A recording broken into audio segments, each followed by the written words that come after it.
Ça a été vraiment une surprise.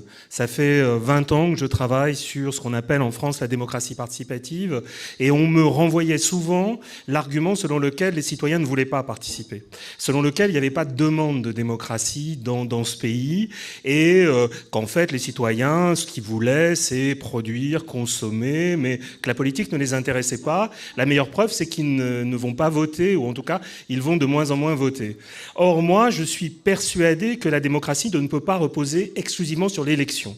Il y a eu un processus d'appauvrissement de l'idéal démocratique qui a fait qu'en fait, le rôle du citoyen a fini par se limiter au fait de se désigner des représentants, de se désigner des gouvernants, mais dans l'intervalle entre les élections, les citoyens n'existent plus, ils disparaissent, ils n'ont plus aucune légitimité véritable à intervenir dans le processus de décision.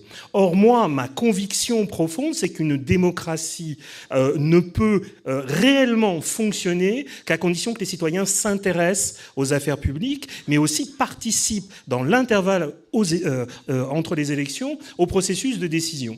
Et donc, les Gilets jaunes, cette revendication de référendum d'initiative citoyenne, ça a été vraiment quelque chose comme, pour moi, une confirmation de ce que je pensais. Et donc, mais on y reviendra peut-être tout à l'heure, avec quelques collègues juristes et politistes, on a essayé de faire une proposition de RIC sans risque, pour reprendre ton lapsus tout à l'heure, mais une sorte de RIC qui effectivement...